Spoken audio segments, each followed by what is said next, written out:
Alors on est aujourd'hui le mardi 31 août, on est le 21 Elul. Et donc on commence notre cours, on commence aujourd'hui Parshat Nitzavim. On a deux parachiotes cette semaine, deux parachiotes très courtes, mais qui en vérité sont très riches. Je ne vais pas redire une fois de plus l'introduction conventionnelle. Chaque paracha est la plus riche, la plus importante de toutes, mais c'est effectivement le cas.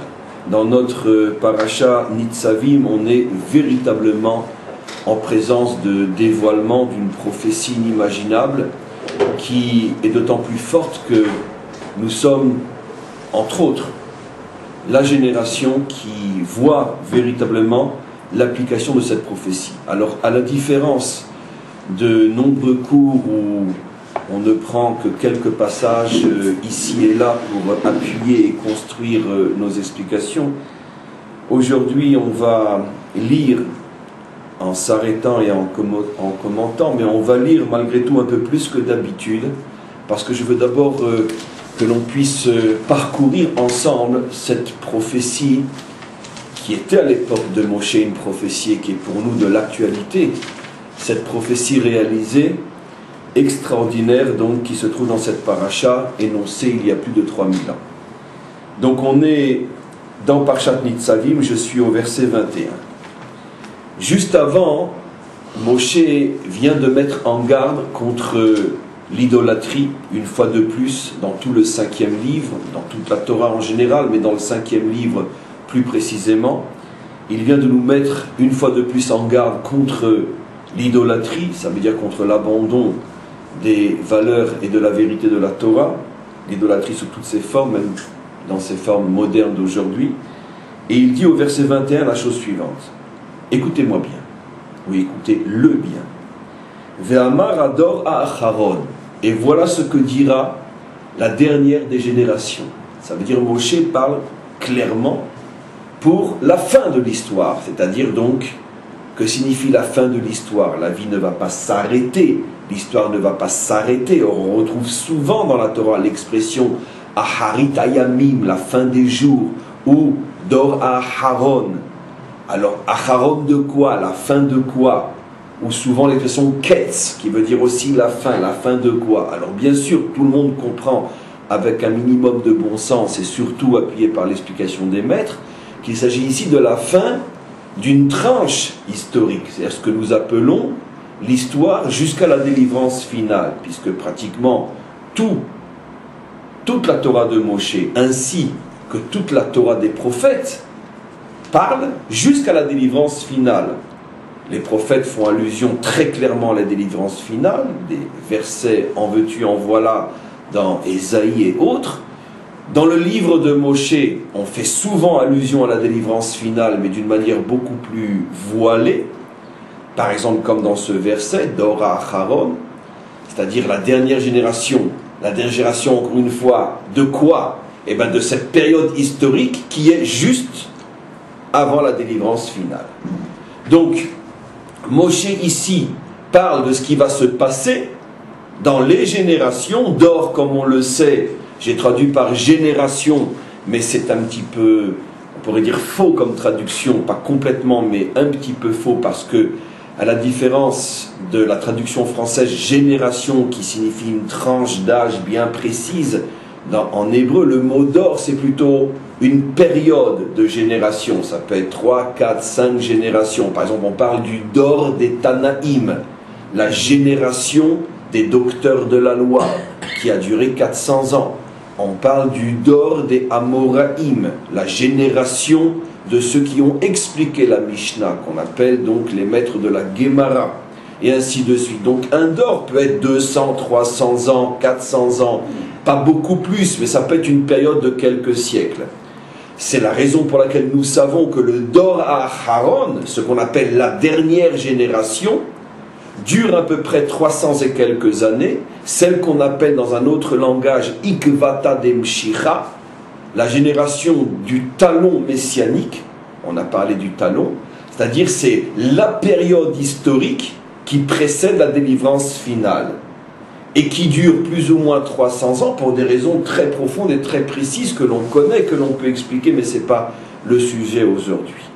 Donc en tous les cas, Moshe prévoit qu'il y aura un Dor Acharon, il y aura une fin de cette histoire qui a commencé avec la faute, et qui est finalement l'histoire de la faute, des fautes et de la réparation de la faute et des fautes, pour nous amener jusqu'à la délivrance finale. Et donc cette fin d'histoire s'appelle Dor Acharon. C'est donc très simplement et tout simplement, entre autres, notre génération qui faisons bien évidemment partie du Dor Acharon. Les versets qui suivent vont le prouver. Alors voilà ce que dit Moshe. Donc je vous dis, on est en pleine prophétie. N'oublions pas le contexte, ça a été dit il y a 3000 ans. Ve'amar Dor Acharon. Et voilà qu'en fin d'histoire, Bnechem asher yakumu ma'acharechem, parleront les enfants qui sont vos descendants, Ve'anochi asher yavo me'eretz rechoka. Alors écoutez bien ce que je vais vous mettre en évidence dans ce cours, quelque chose de tout à fait unique dans toute la Torah. On fait rentrer le Nochi, on fait rentrer le non-juif, l'étranger, dans ce qui va suivre. Et on le met au même niveau que l'enfant juif dans ce qui va suivre. C'est-à-dire que le verset précise que l'enfant juif, notre descendant, ainsi que le non-juif, vont être ensemble les acteurs de ce qui va suivre. Jamais dans toute la Torah de Moshe, vous trouverez un verset de ce type-là, où on fait témoigner le non-juif, et en plus, dans le même verset qui parle du témoignage d'un juif. Comme on est dans les derniers instants avant la délivrance finale, on peut déjà commencer à entrevoir la réponse à la question que je demande, puisque la délivrance finale concerne l'humanité tout entière. C'est donc bien la preuve, et c'est pour ça que c'est la seule fois dans toute la Torah où on associe le non-juif au juif, parce que là il s'agit, comme on va le lire, il s'agit de quelque chose qui concerne l'humanité tout entière, puisqu'il s'agit de la prise de conscience qui sera celle du monde dans les derniers instants avant la délivrance finale. Et donc on voit très clairement, d'une part parce qu'il est dit Acharon, la dernière génération, et d'autre part parce que le non-juif intervient lui aussi, qu'on est bien en présence de la dernière génération avant la délivrance finale. Donc, je me répète, je le sais, mais c'est pas grave, ça concerne les non-juifs aussi. Et regardez la suite. Asher yavo me'eretz rechoka. Ton descendant juif, dit Moshe, ainsi que le non-juif qui l'accompagnera, viendront des endroits les plus éloignés de la terre. Pourquoi préciser me'eretz rechoka? Ça veut dire que ce qui va se passer à ce moment-là, la délivrance, sera tellement impressionnant que tout le monde va être interpellé, et même ceux qui sont très loin, c'est bien sûr un très loin qui n'est pas géographique. Ici on est dans le livre de la Torah, on n'est pas dans un livre d'histoire géographique, on est ici donc dans un livre qui est porteur de messages. Et donc quand la Torah parle d'Eretz Rechoka, ça veut dire même ceux qui sont les plus éloignés, qui ne se sentaient pas et jamais concernés par l'histoire d'Israël, même eux tout d'un coup vont se réveiller, vont se mettre à poser des questions. Je continue. Vera'u et makot haaretzai. Et ils verront combien cette terre a été frappée. On parle bien sûr de notre terre. De quel coup s'agit-il? Comme on va le voir, que la terre est complètement désertique, que la terre est abandonnée. Vera'u et makot haaretzai. Ils verront tous les coups que cette terre a pris. Vet tachalouea. Et son affaiblissement. Asher chila Hashem ba. Combien Dieu l'a affaibli, combien il l'a rendu, on pourrait dire, misérable. C'est-à-dire, c'est quoi une terre misérable? Gofrit vamelar. Une terre remplie de soufre et de sel. Srefa. Entièrement brûlée. Brûlée dans le sens que, comme on va le voir, rien n'y pousse. Elle est brûlée par le soleil. Elle n'a pas été arrosée, elle n'a pas été abreuvée. Il n'y a pratiquement pas de pluie dans ce pays. À plus forte raison lorsque les Juifs n'y sont plus. Il ne pleut pas. Car les seuls qui peuvent amener la bénédiction dans ce pays sont les Juifs. Les enfants de cette terre. Donc une terre qui est sous un soleil de plomb pendant 2000 ans, qui n'est pas arrosée parce qu'il n'y a pas de cultivateur, et qui est pratiquement 10 mois sur 12 sous l'effet d'un soleil inimaginable, elle est complètement brûlée, cette terre-là, comme si on y avait parsemé du sel.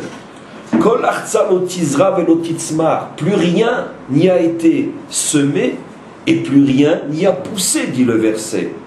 Velo ya'aleba kol esev. Il n'y pousse rien, même pas de mauvaises herbes qui poussent dans un champ qui est plus ou moins travaillé. Rien, c'est le désert total. Elle ressemble aux villes de Sodome et Gomorrhe qui ont été retournées. Asher afar Hashem be'apo bechamoto, parce que Dieu effectivement l'a frappé dans sa colère. On parle de quelle époque? Quand l'enfant est revenu et quand le non-juif l'a accompagné et quand, après des siècles et des siècles, lorsqu'enfin ils sont revenus, ils se sont rendus compte que la terre était un véritable désert. Vous savez, comme je le dis toujours, le défaut inimaginable de l'accoutumance, c'est qu'on peut passer devant des trésors et on ne les voit pas. Bon, ben, on voit, bon, effectivement, on sait tous qu'il y a encore pas si longtemps que ça, à l'endroit où on parle, à l'endroit où a fleuri ce centre d'études et ce magnifique quartier dans lequel on enseigne, à cet endroit, il n'y a encore que 50 ans, il y avait des dunes de sable et des chacals qui se baladaient entre les dunes. Il y a encore 80 années seulement, toute la terre d'Israël était soit des marécages remplis d'insectes mortels, de moustiques mortels dans le nord, et de déserts à partir de pratiquement la hauteur de Tel Aviv jusqu'au sud. Tout le monde sait comment c'était cette terre il y a seulement 80 années. D'abord parce qu'à cette époque-là, on prenait déjà des photos. Deuxièmement, parce que tout le monde le sait. Et troisièmement, parce qu'on a encore suffisamment de juifs qui ont vécu cette époque-là pour nous témoigner de l'état dans lequel cette terre se trouvait. Mais de toute façon, le monde entier le sait, puisque même les historiens non-juifs ont témoigné pendant des siècles et étaient stupéfaits de voir comment une terre qui avait été à ce point florissante pouvait être à ce point un désert ou un marécage. Mais ça, tout le monde donc le sait. Donc quand on lit ce verset, on ne se rend pas bien compte de la puissance du message. Mais mes amis, qui nous dit ça? Moshe. À quelle époque? À une époque où cette terre s'appelait le jardin de Dieu sur terre, le paradis terrestre, où c'est marqué déjà à l'époque de quoi? Non. Déjà à l'époque d'Abraham. Toute la région de Sodome et Gomorrhe, pour ne parler que d'elle, est appelée le paradis terrestre. C'est pour ça qu'il a voulu s'y installer. Mais pas seulement cette région-là. Comment est appelé l'ensemble de la terre d'Israël? Une terre où coule le lait et le miel. Combien de personnes fortes et robustes et jeunes et solides a-t-il fallu pour porter seulement une seule grappe de raisin lorsque les explorateurs sont revenus de leur mission après 40 jours? Il en a fallu 10 sur les 12 pour porter une grappe de raisin comme la Torah le dit. Donc une terre avec une abondance inimaginable.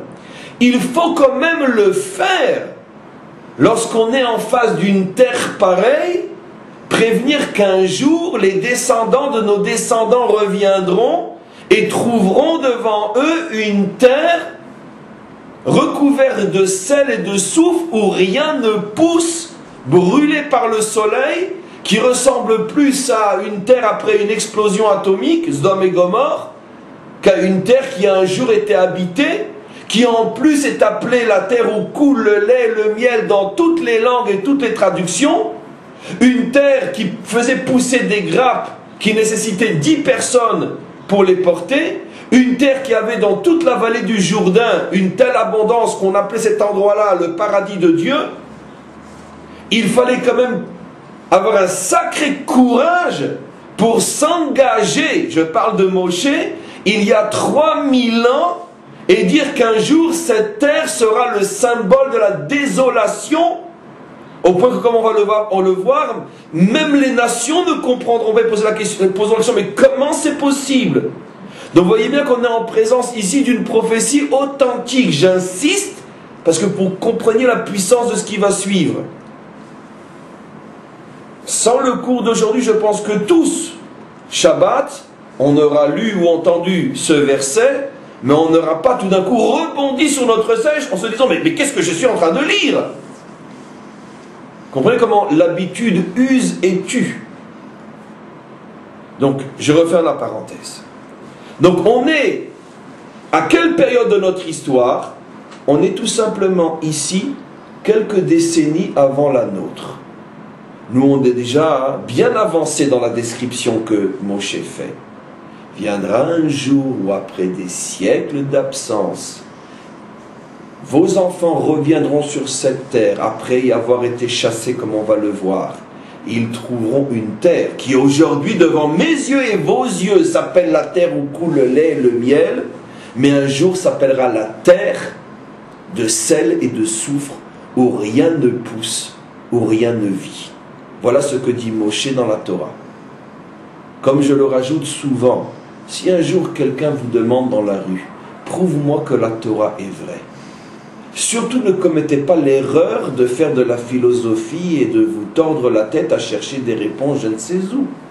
Amenez-le tout simplement par Shatnit Savim et dites-lui, regarde, lis, comprends, interprète. C'est pas la preuve absolue que la Torah est divine. Comment un homme il y a 3500 ans qui a la Suisse en face des yeux, où coule le lait et le chocolat, dit qu'un jour, cette terre sera ruinée, son peuple sera chassé, mais qu'il reviendra et trouvera la terre désertique et la fera, comme on va le voir par la suite, refleurir. Comment un homme peut s'engager et dire de telles choses? Il l'a écrit. Si ça ne se réalise pas, on le fout lui et ce qu'il a écrit à la poubelle. Moshe s'est engagé et nous sommes les témoins de l'authenticité de son engagement. Voilà la preuve de l'authenticité absolue de la Torah. Pas besoin de chercher ailleurs. J'ai eu un grand-père, moi, qui est venu en 1916, qui voulait amener toute la famille, et qui est venu quelques semaines ici, qui a acheté des terrains, 2 terrains encore qu'un on n'a jamais retrouvé, et qui a dit c'est le désert, c'est invivable, il n'y a rien, on ne peut pas partir en Israël. Même les historiens non-juifs ont écrit l'expression, d'ailleurs quelqu'un va me la rappeler, mais comme vous le dites, l'expression ça ressemble à Sodome et Gomorrhe a été écrit par un historien non-juif très connu qui a fait le tour du Proche-Orient. Comment il s'appelait? Chateaubriand. Et qui a, peut-être Chateaubriand, et qui a écrit loin, cette terre est Sodome et Gomorrhe. Il parlait de toute la terre. Donc apparemment il s'est inspiré du texte biblique, ou c'est sorti tout seul parce que c'était vraiment ce qu'il ressentait, mais en tout cas, même les non-juifs ont témoigné de cela, comme le texte le dit lui-même. Regardez, on continue. Ve'amru, mais regardez la partie la plus importante du texte. Ve'amru kol hagoyim, puisqu'on parle que les nations elles-mêmes sont concernées, elles-mêmes voient ce qui se passe. Ve'amru kol hagoyim, et toutes les nations diront à ce moment-là, Alma asa Hashem kachal haaretz azot. Mais pourquoi Hashem a à ce point frappé cette terre? Je m'arrête au niveau de la question. On est dans le Dora Acharon, on est dans les dernières générations avant la délivrance finale. Il y aura bientôt le grand et vrai dévoilement qui remettra tout le monde et toutes les idées et toutes les idéologies à leur véritable place. La vérité va enfin se dévoiler. Et donc, les nations se posent la question, mais pourquoi finalement cette terre, donc cette nation, a à ce point été détruite? Pourquoi ils se posent la question maintenant et pourquoi ils ne se posent pas la question avant? Parce que, n'oublions pas ce qu'a dit le verset que nous avons lu au début de ce cours. Le juif aussi revient. Et c'est ce qui interpelle maintenant le non-juif. Si cette terre était restée déserte et que les juifs n'étaient jamais revenus, Alors la fameuse thèse qui va être contredite ici, la fameuse thèse qui a servi, on pourrait dire, de fondement à toute la religion chrétienne, ou d'une certaine manière même à l'islam, en tous les cas, toutes les religions qui sont issues du judaïsme, et qui disent, ils ont fauté, Dieu les a abandonnés, et l'exil éternel d'Israël, ainsi que la destruction éternelle de cette terre, sont les témoins vivants, l'exil et la destruction, les témoins vivants de l'abandon à cause des fautes, ou l'abandon parce que ils n'ont pas accepté pour les chrétiens la nouvelle alliance, ou ils n'ont pas accepté pour les musulmans la vérité vraie, la nouvelle et la dernière. Si les Juifs n'étaient jamais revenus sur leur terre, bien au contraire, les nations n'ont pas de questions à poser, ils n'en posent pas, puisque la réponse est évidente. Pourquoi la terre est détruite? Mais parce qu'ils ont abandonné Dieu, et parce que quand on leur a tendu la perche d'un nouveau testament, d'une nouvelle alliance, ils ne l'ont pas saisi. En plus, ils ont été contre cette nouvelle alliance. Donc, vous voyez bien pourquoi la terre est détruite. Et le juif en exil, le juif errant est le symbole vivant de la colère de Dieu contre ce peuple qui n'a pas voulu la nouvelle alliance, qu'elle soit chrétienne ou musulmane. Donc tant que les juifs ne reviennent pas, il n'y a pas de problème, il n'y a pas de question. Mais regardez, je tremble la puissance du texte. Comment que le texte est précis.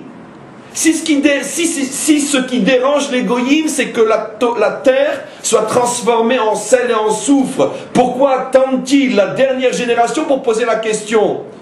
Je répète la réponse, qui est évidente, parce qu'ils n'ont pas besoin de réponse, ils la connaissent. Tant que Israël est en exil, on sait tous pourquoi la terre est détruite. Pour punir, pour l'éternité, ce peuple qui n'a pas accepté la nouvelle alliance. Mais maintenant que le juif revient, c'est le début du verset, alors le non-juif ne comprend plus rien. On s'affole au Vatican, on s'affole partout, mais qu'est-ce qui se passe? Mais ça contredit tout ce qu'on a toujours cru pendant des millénaires. S'il revient, donc c'est qu'il n'est pas abandonné. Et s'il n'est pas abandonné, alors pourquoi la terre a été détruite? Alors pourquoi a-t-il été en exil? Vous imaginez toutes les réunions secrètes, loin des caméras et loin des journalistes? Tous les grands de ce monde se réunissent. Mais qu'est-ce qui se passe? C'est ce que la Torah nous dit. Quand vous reviendrez, mes enfants, sachez que le monde se posera enfin la question. Mais alors pourquoi ont-ils souffert? Puisque Dieu ne les abandonne pas, puisqu'ils reviennent. Heureuse la génération qui peut expliquer sur sa terre, à Jérusalem, ce que je vais dire. Regardez, on continue. Et donc, alors je reprends, il pose la question, Ve'amru kol hagoyim, tous les peuples demanderont alors, Al me'asa Hashem kacha la'aretz hazot. Alors on ne comprend plus rien. Toute notre thèse qui expliquait qu'ils ont été punis parce qu'ils n'ont pas accepté le nouveau message, soit chrétien, soit musulman, toute cette thèse s'effondre puisqu'ils reviennent. Ve'amru, alors à ce moment-là, les nations, au fur et à mesure, dit notre maître Moshe, au fur et à mesure qu'elles verront qu'Israël revient, s'installe, reconstruit, refait vivre, sème,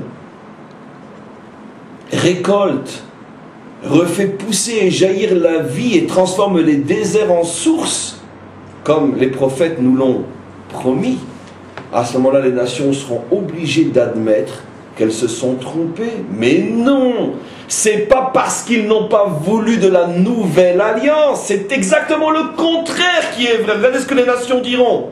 Regardez, ce verset-là porte la fin totale, définitive du mensonge qui dure depuis 2000 ans en ce qui concerne notre peuple.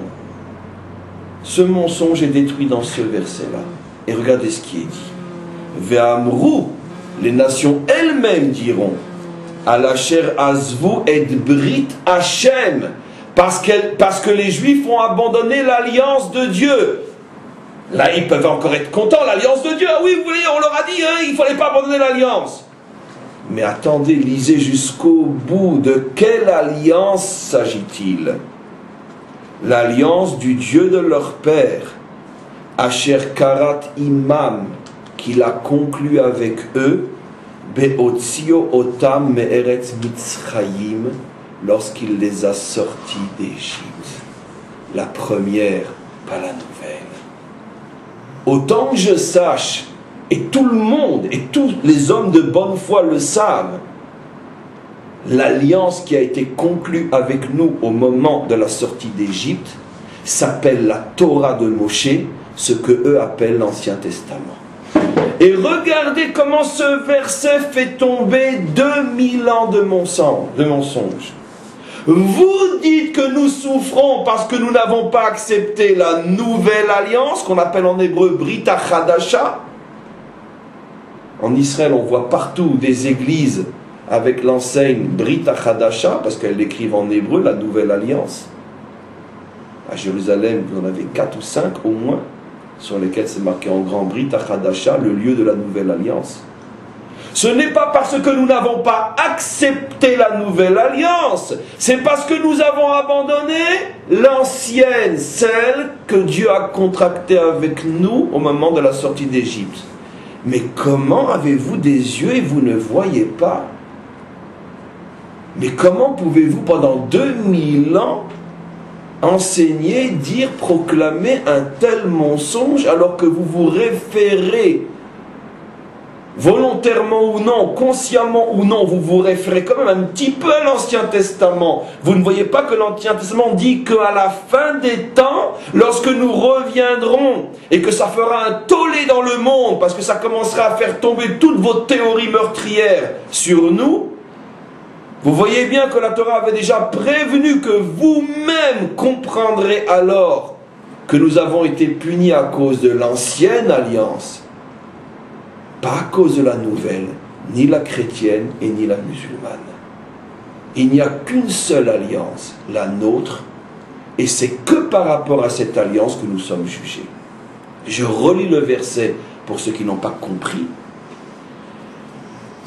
Ve'amrou, c'est les nations qui diront. Et je reviens maintenant sur la question que j'avais demandé, mais où a-t-on vu dans toute la Torah de Moshe qu'on laisse les nations s'exprimer au point que ça devient un verset? Mais c'est révolutionnaire ce verset. Pourquoi c'est les nations qui disent ça? Pourquoi c'est pas nous qui le disons? Puisqu'on est en train de constater que notre terre est devenue un désert.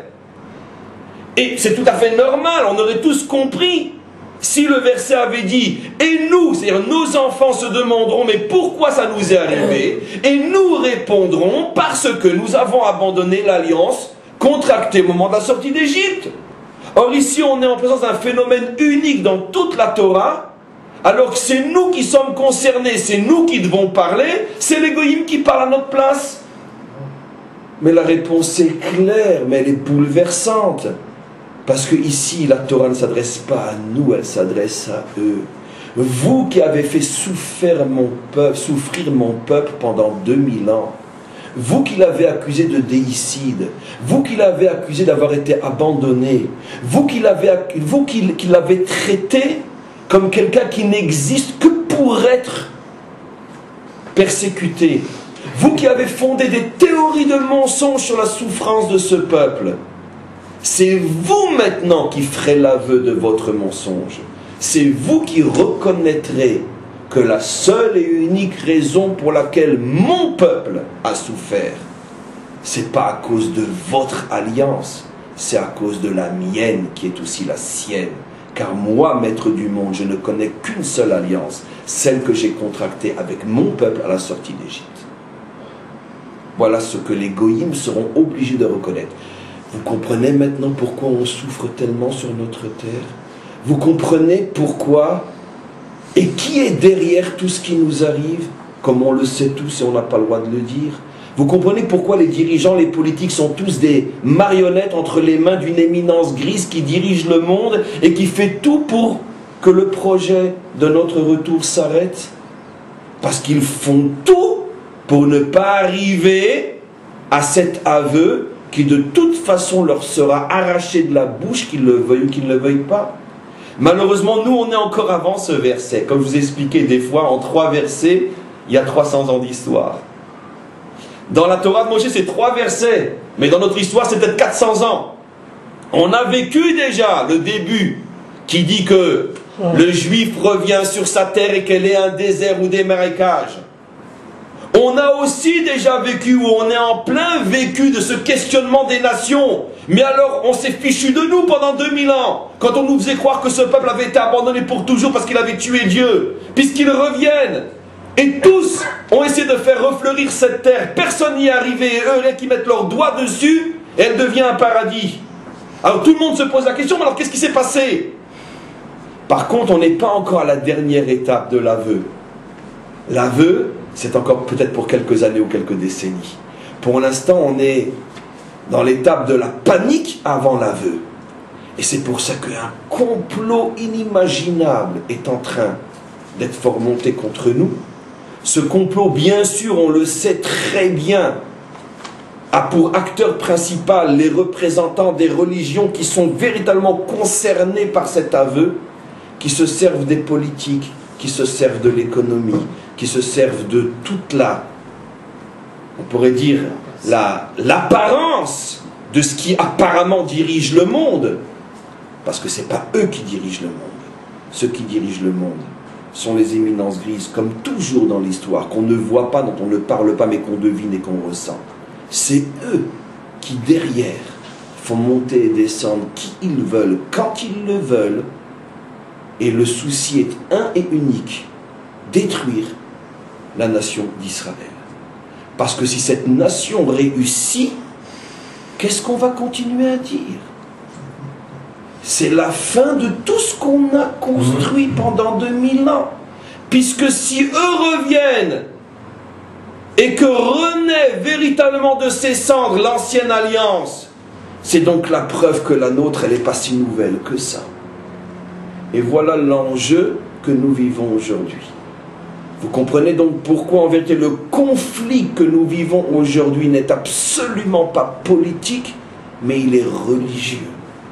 Et le plus grand drame de notre nation, c'est qu'une grande partie d'entre nous s'obstine à ne pas vouloir comprendre qu'il n'y a aucun conflit politique entre nous et nos voisins. Il y a un conflit mondial religieux entre nous et les 2 grandes religions issues de notre Torah. Et c'est ça le seul et unique véritable problème. Et aujourd'hui, l'un, en se cachant derrière l'autre, mais ensemble, nous attaquent parce que leur peur véritable est que si nous continuons à réussir, c'est la fin de ce qu'ils ont construit les uns pendant 2000 ans et les autres pendant quelques siècles.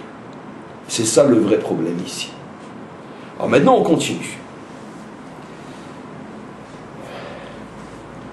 Si je m'en sors, j'aurai vraiment de la chance. En tous les cas, Asher, donc on continue, Asher karat imam beotziu otam me'eretz Mitzrayim. Cette alliance qui a été conclue au moment de la sortie d'Égypte. Et donc, qu'est-ce que ça veut dire? Ils ont abandonné cette alliance. La Torah est précise. Vayilchu ve'yavdu Elohim acherim.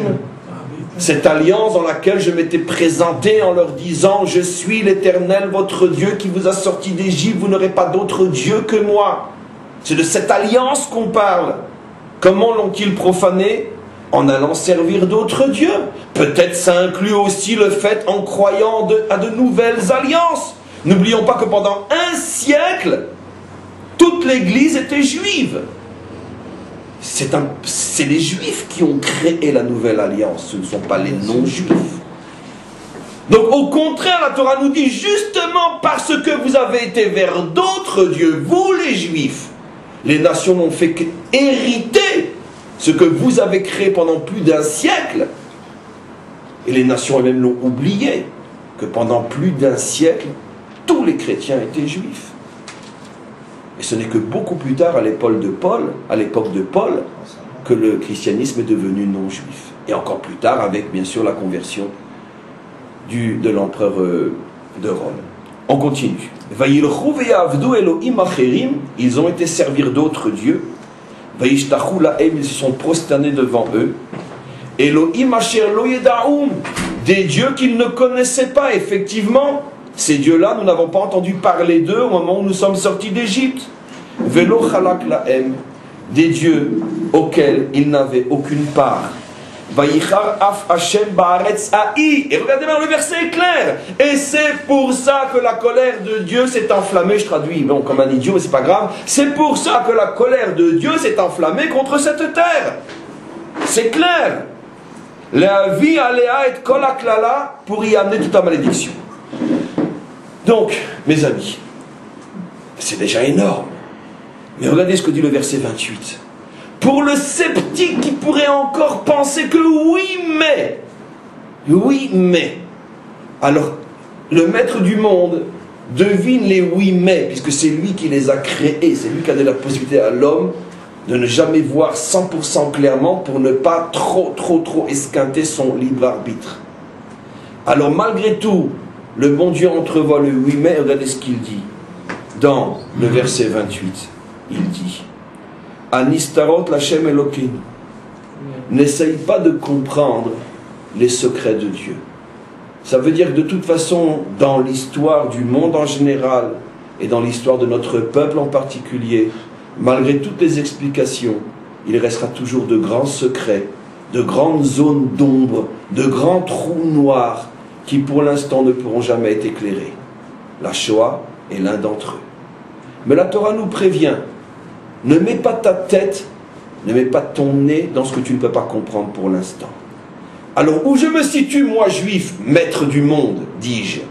Alors, regardez. Ve'aniglot lanu ulbanenu ad olam. La'asot et kol divrei Torah azot. Mais Ribono Shela, mais où ont-ils leurs yeux quand ils lisent ce que eux appellent l'Ancien Testament? La Torah est quand même claire. Je te demande pour l'éternité d'accomplir tout ce que tu vois dans cette Torah. Je répète le verset. Va'niglot lanu ulbanenu ad olam, pour nous et pour nos enfants, pour l'éternité. La asot, nous devrons accomplir et kol divrei à Torah hazot. Quand Moshe il dit Torah hazot, il n'a pas encore le nouveau dans les mains, il n'a que l'ancien. Et sur l'ancien, il dit les olam pour l'éternité. Il n'y a plus de oui, mais. Et maintenant, on continue. Et maintenant, regardez ce que dit Moshe. Verset 1, chapitre 30. On va lire maintenant quelques versets qui sont une véritable merveille. Parce que comme vous allez le comprendre, on est en plein dans leur réalisation. Et regardez maintenant la prophétie de Moshe. Il parle il y a 3000 ans. Je sais que je l'ai déjà dit, mais moi je ne me lasse pas de le dire, parce qu'à chaque fois que je le dis, et j'espère pour vous aussi, et pour tous ceux qui écouteront ce cours, je tremble tellement, je me dis, mais c'est pas possible. Comment un homme peut, il y a 3000 ans, dire des choses que moi, le descendant de son descendant, je suis en train de vivre. Il a parlé pour moi. Et regardez comment il a parlé pour moi, pour vous, pour tous ceux qui sont à Jérusalem aujourd'hui. Regardez ce qu'il a dit. Ve'aya ki yavou alecha kol advarim haele. Et voilà ce qu'il adviendra après que ce soit réalisé tout ce dont je vous ai parlé. Et c'est quoi? Abracha ve'aklala. Toutes les bénédictions que je vous ai promis et toutes les malédictions que je vous ai promis. Car dans notre histoire, nous avons tout eu. Les bénédictions, entre autres, à l'époque du roi Salomon. Les malédictions, entre autres, à l'époque de la destruction des 2 temples. Asher natati lefanecha, je t'avais prévenu, dit Moshe. Il me parle à moi comme s'il était là alors qu'il a parlé il y a 3000 ans. Et regardez-moi ce qu'il dit. Ve'ashevota el levavecha. C'est le plus beau passage de toute la Torah. Celui-là, c'est vraiment le plus beau. Ve'ashevota el levavecha. Un jour viendra où enfin ce que je dis rentrera dans ton cœur. Ça veut dire que tu le comprendras enfin. Bechol hagoyim asher idichacha. Parmi les nations où tu auras été exilé. Tiens, Moshe sait qu'on va être exilé. Tiens, Moshe sait qu'un jour les Juifs se réveilleront de partout où ils sont, comme nous le voyons depuis des décennies. Même un avocat, un journaliste autrichien, qui ne savait même pas lire l'hébreu, rien. Lui aussi, tout d'un coup, il s'est réveillé. Et qu'est-ce que dit le verset? Regardez comme c'est précis. Asher adichacha, là où tu seras perdu au milieu des nations. On parle même de juifs perdus qui vont se réveiller. Mais d'où Moshe le sait il y a 3000 ans? Vous me direz, c'est un prophète. Je ne fais que le mettre en évidence. Car des fois, les évidences deviennent tellement évidentes qu'on ne le sait plus. On a fini par oublier que Moshe est un prophète. C'est pour ça que ce genre de verset remet les pendules à l'heure. Moshe est un prophète. Comment pouvait-il savoir qu'un jour, un journaliste autrichien parlerait du retour? Alors qu'il ne sait rien du judaïsme.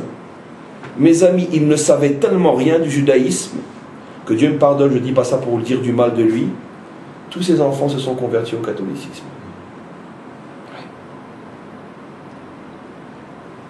Ça veut dire que vraiment il était loin. Comme n'importe quel notable autrichien de l'époque qui faisait tout pour s'assimiler. Mais lui, tout d'un coup, il a... C'est de ça qu'on parle ici. Même ceux qui sont les plus éloignés, tout d'un coup se mettront à se réveiller. Alors ne parlons pas des autres, ceux dont les enfants ne sont pas convertis au catholicisme. On continue. Bechol hagoyim asher idichacha Hashem Elokecha shama. Du milieu des peuples où Hashem te va exiler. Et regardez ce qu'il dit. Veshavta ad Hashem Elokecha. Tu entameras un retour qui te ramènera jusqu'à Dieu. C'est vrai, le réveil de cet Autrichien était encore à des années-lumière d'être un retour vers Dieu. Mais il a entamé. Ad, le verset est précis. Veshavta ad. Il faut absolument que nous comprenions l'hébreu.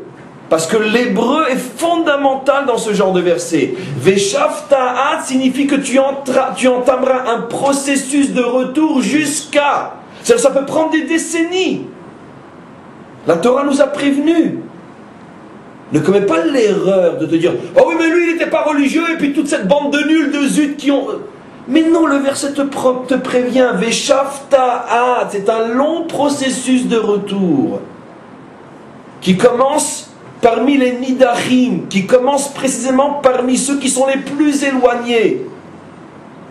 Mais regarde, nous, un siècle après, qu'est-ce qu'on constate?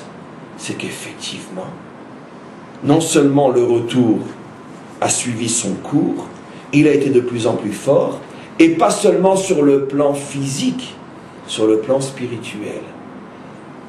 Prenons l'exemple rien que de notre communauté. Rappelons-nous comment nous étions encore il y a quelques années et comment nous sommes aujourd'hui.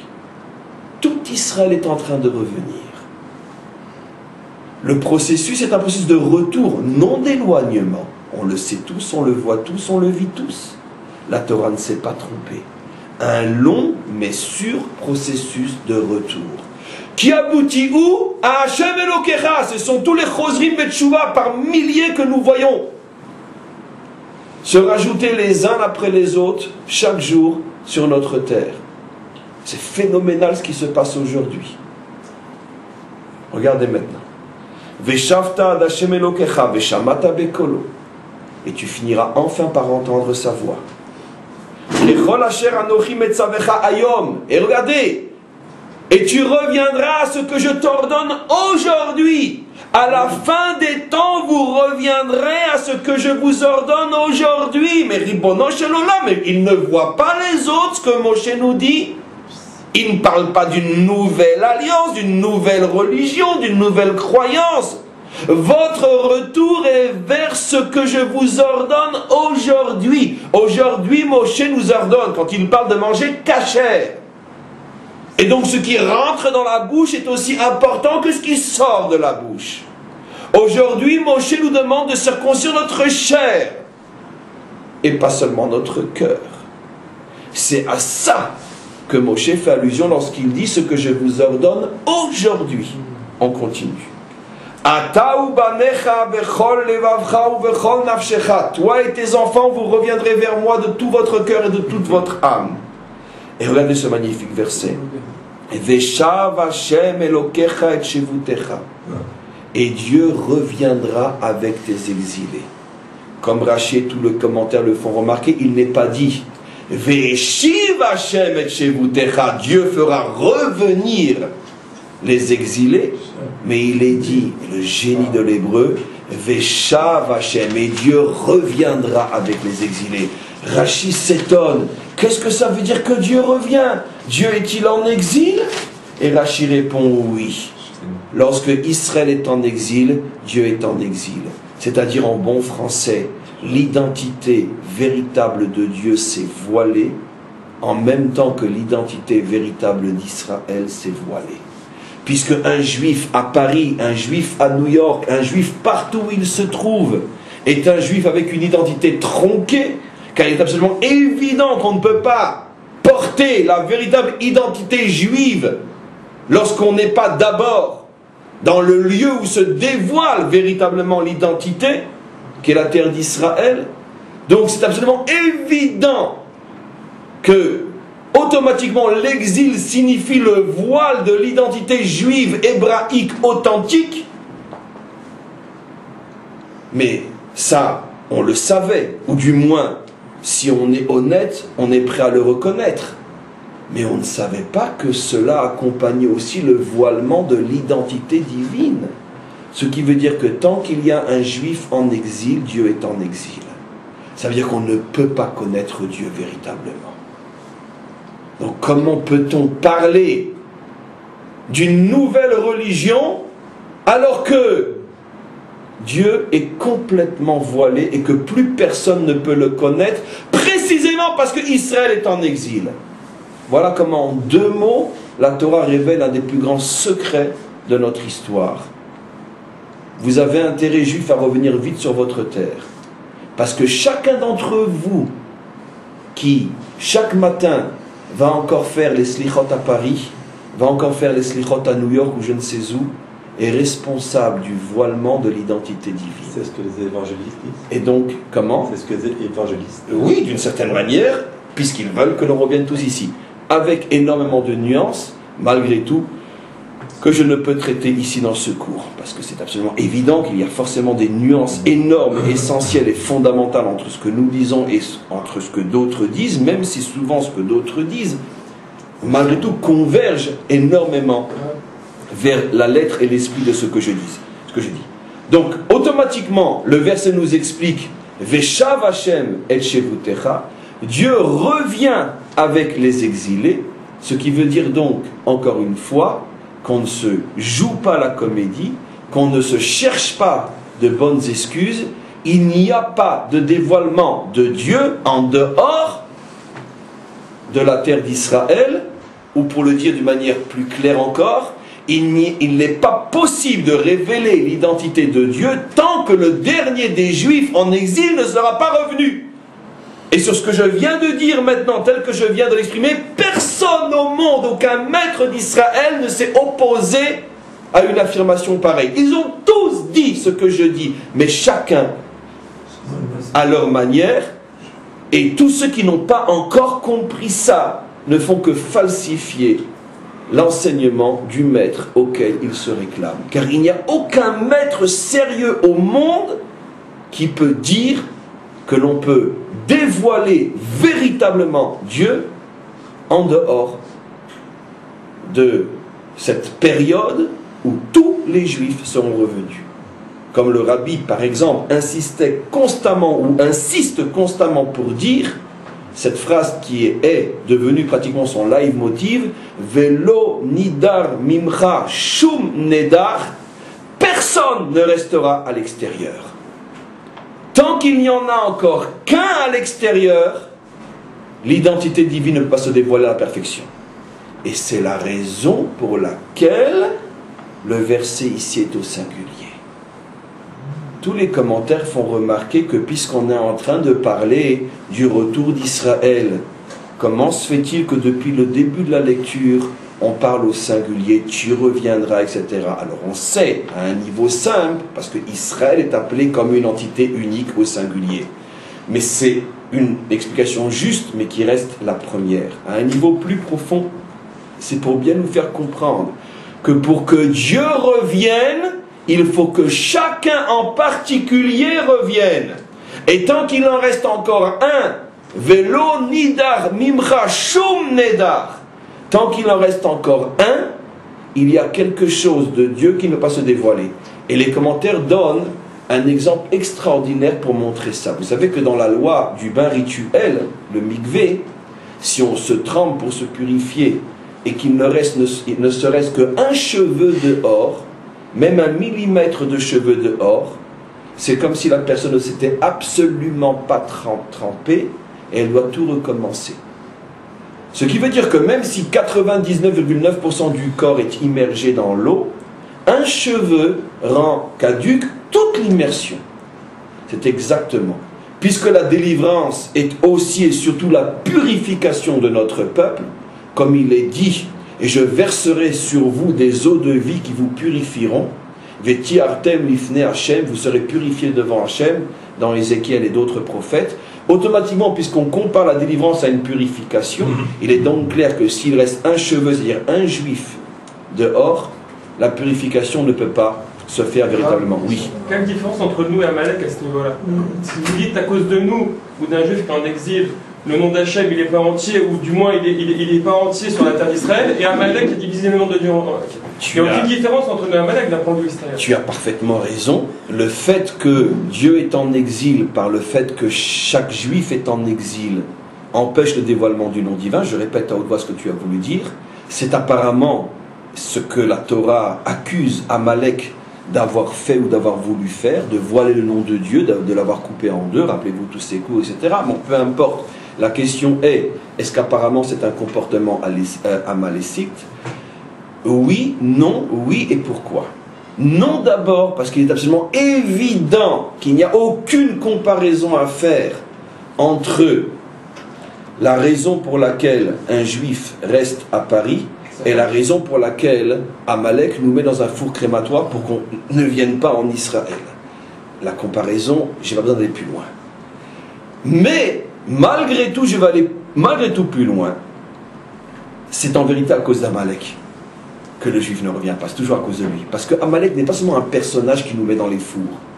Au moment où on revient sur notre terre et que le moufti de Jérusalem se dépêche de dire à Hitler, il faut absolument stopper ça, comme on le sait, tout de suite, quelques mois après, la solution finale est déclarée. Tout de suite après la rencontre entre le moufti et Hitler. Comme on le sait, on se fatigue de le répéter. Donc, c'est pas seulement celui qui nous met dans les fours pour que nous ne revenions pas à Jérusalem. Donc, aucune comparaison possible avec celui qui reste à Paris parce que là-bas il a la Parnassa et ici il pense ne pas l'avoir.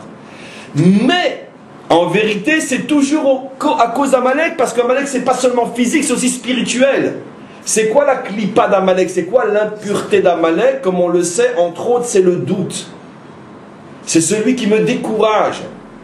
Et donc automatiquement, après toutes les explications que pourra te donner celui qui n'a pas le courage de monter en Israël, après que tu aies tout entendu et que tu cherches maintenant, bon allez, conclusion, c'est quoi ton problème? Tu as un doute, est-ce que tu vas réussir ou non?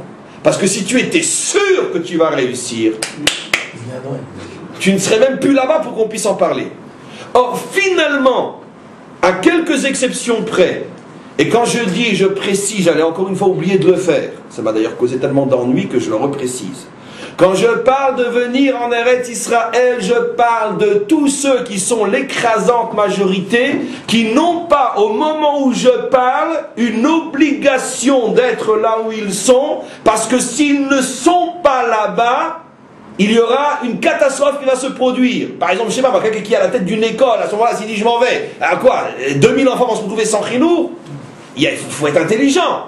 Il y a malgré tout une construction. Je ne parle pas de quelqu'un qui œuvre pour le peuple juif quelque part dans le monde et que s'il s'en va, il va mettre dans une difficulté énorme des dizaines, des centaines de gens qui dépendent de lui. Je ne parle pas de ça. Ce qu'on appelle dans notre langage à nous, les chassidim, la shlichut. Je ne parle pas de ça. Malgré tout, même dans la shlichut, je précise, je ne parle pas seulement de la shlichut Lubavitch, bien sûr, je parle de la shlichut, d'une mission, je précise, à condition d'être honnête, à condition de ne pas tenir un double langage, à condition de ne pas laisser croire à ceux dont on s'occupe que heureux comme dans le meilleur des mondes, et que finalement on peut vivre là pour l'éternité. Non. Si tu tiens le langage qui est celui d'un chassid authentique, il n'y a pas de temps à perdre, c'est bientôt la délivrance, il faut se préparer à partir. Et que donc il faut revenir à la Torah, parce que c'est la condition première et fondamentale pour être un bon juif en Eretz Israël. Si c'est ton langage que tu fais vraiment sentir à toi-même et aux autres, que c'est du provisoire tout ça, comme l'a dit et le répète sans arrêt le rabbi, tout ça c'est du provisoire, on n'est pas là pour y rester. Si tu le vis et tu le fais vivre, alors tu es un chaliar authentique. Mais si tu fais croire qu'on est là pour des siècles, et qu'après tout, je veux dire, même si on n'avait pas Israël, c'est tellement bien là où on est, si c'est ce que tu vis et que tu fais vivre, alors là c'est la catastrophe. Là tu trahis ta mission. Et surtout tu trahis le maître du monde. Et tu trahis celui au nom duquel tu te réclames. Maintenant, je reviens sur ce que j'explique. Finalement, Amalek est toujours le responsable, puisque c'est lui qui nous met dans le doute. Parce que si chaque juif qui hésite se voyait déjà après la fin du film installé et ayant réussi, ce qui arrive à tous ceux qui viennent sincèrement pour s'installer et réussir, car ceux qui ne réussissent pas, forcément il y a eu quelque part un moment où ils ont succombé au doute, et c'est pour ça qu'ils se sont affaiblis et sont repartis. Et donc automatiquement, puisque le doute c'est l'impureté spirituelle d'Amalek, automatiquement c'est clair qu'Amalek est toujours responsable et que ses victimes sont entre autres soit dans les fours, soit dans les métros parisiens. Simplement que dans les fours ce sont les victimes même physiques, et dans les métros parisiens ce sont les victimes seulement spirituelles. Bon, Hachem. Mais c'est toujours Amalek qui frappe. On va terminer juste par une phrase extraordinaire. Regardez, elle est magnifique cette phrase, le verset 4. Et même si tu es perdu au fin fond du ciel, à comprendre bien sûr pas comme dans un livre de géographie, mais dans un livre de Torah, c'est-à-dire tu es perdu dans des idéologies, dans des trucs fous, tu es quelque part en Inde ou sur une montagne dans le Tibet en train de faire je ne sais quoi, pour arriver à l'extase. Donc, même si tu es perdu au fin fond du ciel, dans je ne sais quelle folie spirituelle, Misham yikabetsecha Hashem, de là-bas Hashem viendra te chercher. D'où on trouve le plus de jeunes juifs qui reviennent à la Torah, précisément des Indes et du Tibet. Comment on le sait? La Torah ne s'est pas trompée. Avec un minimum de décodage, on dit chapeau Moshe, tu nous as encore une fois prouvé que tu étais un bon prophète. Même ceux qui sont perdus au fond du ciel, et c'est précisément ceux-là dont il parle, il ne parle que d'eux, ceux-là reviennent. Et on le voit tous les jours. C'est précisément les juifs qui étaient les plus perdus, au fin fond d'idéologie céleste complètement désincarnée et déconnectée du judaïsme authentique, c'est précisément ceux-là qui reviennent au galop. C'est ce que dit Moshe. Et donc je répète le verset, Vesha, et donc il est dit, même si tu es perdu au fin fond du ciel, Misham yekabetsecha, de là-bas j'irai te chercher, Hashem Elokecha, moi Hashem ton Dieu, ou Misham yekachecha, de là je te prendrai, et je te prendrai pour t'amener où? Mais bien sûr, laissons parler. Ve'eviacha Hashem Elokecha el haaretz. Non. Je ne t'ai pas ramené à moi pour que tu ailles t'installer dans une synagogue à Paris. Mais non, je n'ai quand même pas à faire l'effort d'aller te chercher au fin fond de ton ciel pour que tu t'installes en dehors de ma terre. Alors pourquoi je suis venu me fatiguer à te ramener alors? Je t'aurais laissé où tu étais. Regardez ce que dit le verset. Ve'aviecha Hashem Elokecha el haaretz, et Hashem ton Dieu te ramènera sur la terre. Asher Yarshu Avotecha, qu'il a donné à tes pères. Donc c'est clair. C'est incontournable. Je ne sais pas comment, avec un texte comme ça, on peut encore dormir tranquille si on n'essaye pas au moins de le vivre et de l'assumer chacun à notre niveau. En tous les cas, vous voyez que ce texte est une prophétie absolument époustouflante. On a montré comment elle était véritablement une prophétie de la fin des temps, puisqu'elle s'adresse aux nations essentiellement. Ce n'est que vers la fin du cours et vers la fin des versets que je suis revenu à un problème plus juif qui nous concerne. Mais en vérité, que ce soit le début du cours ou la fin du cours, on comprend bien que c'est véritablement de notre actualité que Moshe parlait il y a 3000 ans. On est véritablement la génération. C'est pour ça que n'oubliez pas ce passage. Les 30 premiers versets de Parshat Nitzavim sont la preuve absolue. Premièrement, de l'authenticité de la prophétie de Moshe. Deuxièmement, de l'authenticité de la prophétie de la Torah.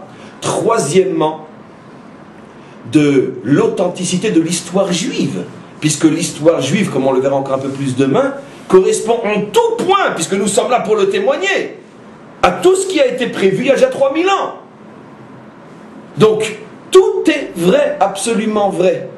Donc, à titre, encore une fois, d'application la plus concrète, la plus technique, si vous avez un jour à discuter avec quelqu'un sur l'authenticité que je viens de décrire, 1, 2, 3, 4, ne cherchez pas des preuves religieuses, philosophiques, scientifiques, c'est de la foutaise tout ça. Rapportez 30 versets et dis-lui, voilà, débrouille-toi avec maintenant, reviens voir dans quelques jours. Et si tu as affaire à quelqu'un d'honnête, c'est sûr qu'il va dire, vous avez raison. Et si tu as affaire à quelqu'un de malhonnête, de toute façon, quoi que tu lui dises, il n'acceptera pas. Donc au lieu de perdre ton temps à des démonstrations mystiques et tout ce que tu veux, ou scientifiques, selon le tempérament de celui que tu as en face de toi, traduis-lui ce texte s'il ne le comprend pas en hébreu, et tu lui diras, viens me revoir dans une semaine. Et là tu vois tout de suite, homme honnête, j'ai tout compris, homme malhonnête, rien n'y fera. En tout cas pour l'instant, parce que personne n'est perdu à long terme. On s'arrête là pour aujourd'hui, et merci beaucoup.